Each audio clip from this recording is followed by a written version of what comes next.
Okay, now we're going to do a little intro into the type tools in Adobe Illustrator.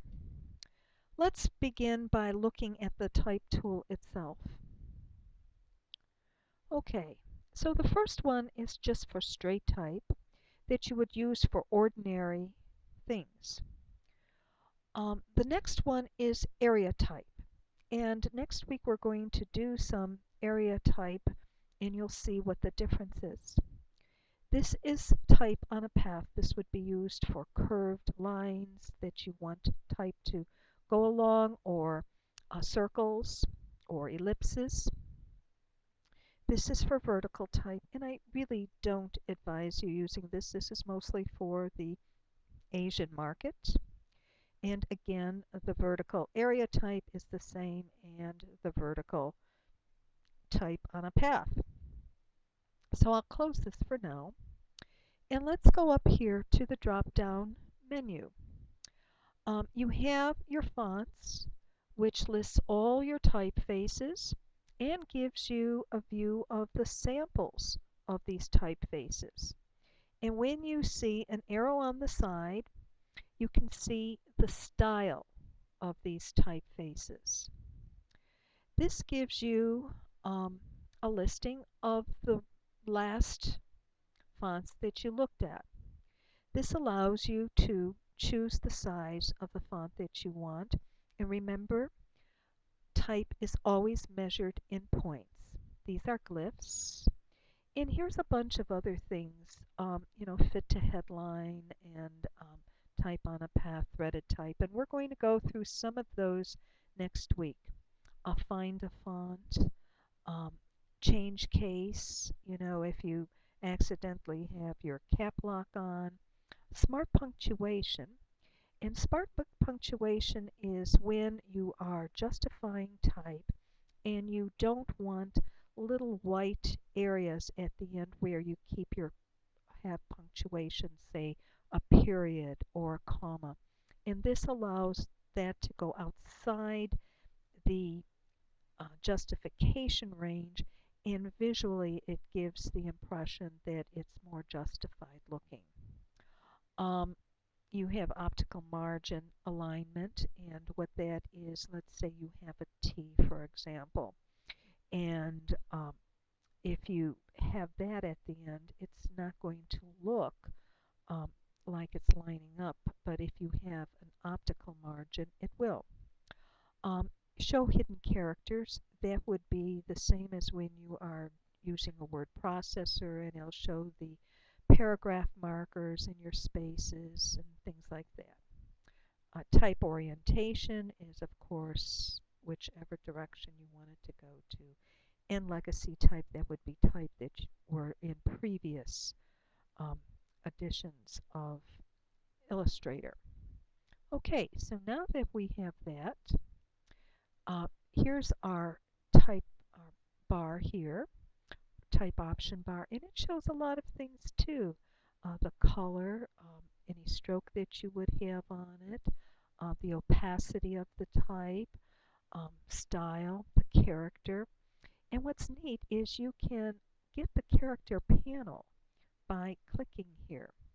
And here it has the style, the point size, and you can see as I go along, there's a little screen tip that tells you what the different icons are for.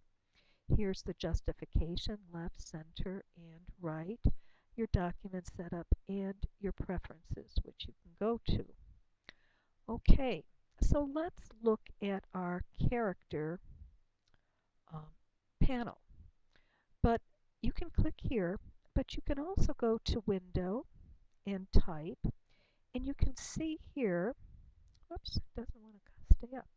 You can see here that you can get your character panel there, have character styles, your glyphs, open type, paragraph, paragraph styles, and tabs.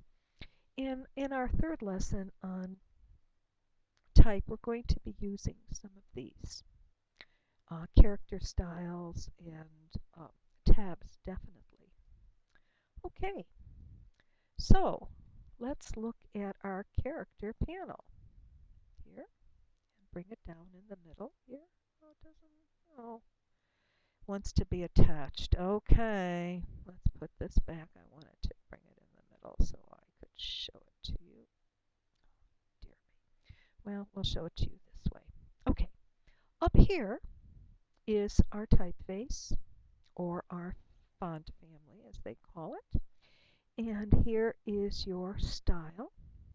Now these icons help you to know, and as you go over them, it tells you what they do, but also the icons are a good picture of what it does.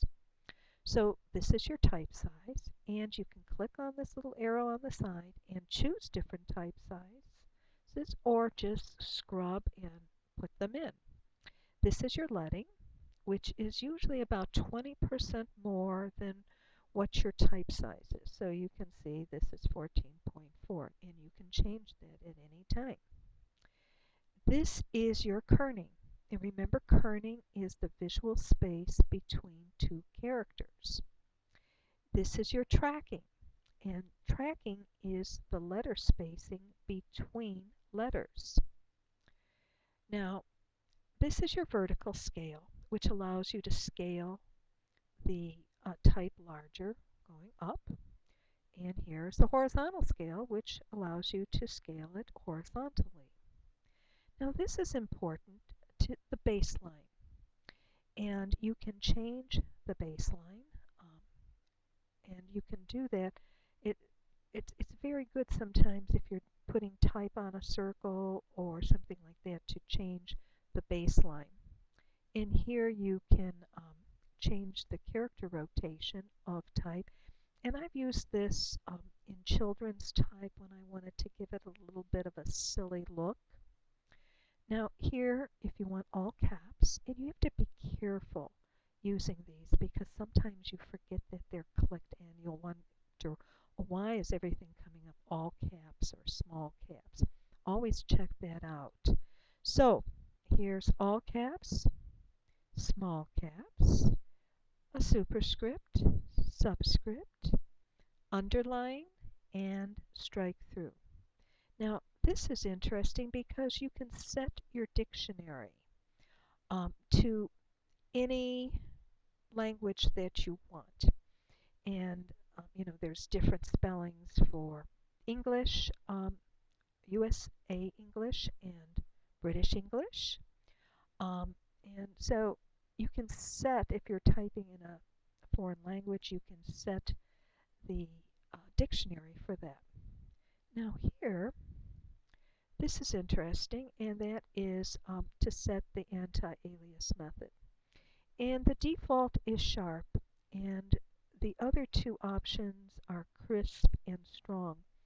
And I did some experiments on it, and I really can't tell the difference between them with my naked eye. So I just keep it on sharp.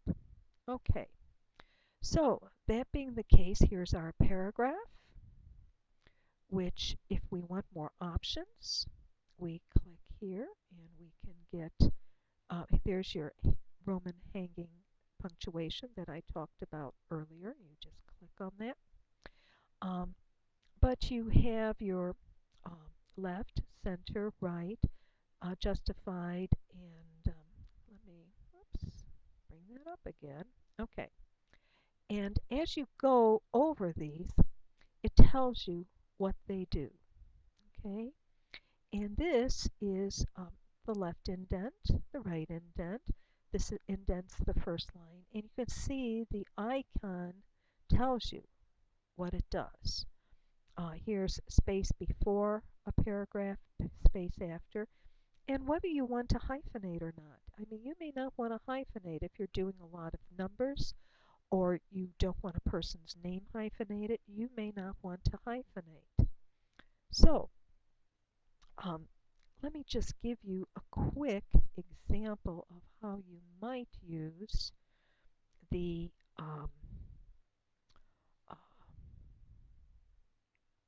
baseline change. So I'm going to type H2O, okay, and I'm going to make that a little larger so you can really see it. There you So I will scrub through this 2 and make it smaller. Oh, maybe a 72. Okay, so now it's a 72, and I'll go to the character palette here, and while I have it selected, I'm going to change the baseline on it and bring it below. Now, if I want to change this to, if I want to change the spacing on this, I can just select this. Let me select this again, and then scrub through it like this. And I can go to the character palette and increase the tracking on it. Here, I'll do it at 200. Do you see how it puts space between the letters? I'm going to go back to 0 on this. Okay. I can also deselect and put my flashing cursor between it, and either hold the Alt keys down and move the type with my arrow keys, like this, or I can go to my paragraph marker. I'll do this here, and come here, and I will take away space. It's a little harder this way. I like to do it by holding the Alt key down and just moving it over like that. And you see, you can do a lot with the type tools to make your work really perfect. Well, we'll be going on to our next project, so I'll be glad to be talking to you again. Goodbye now.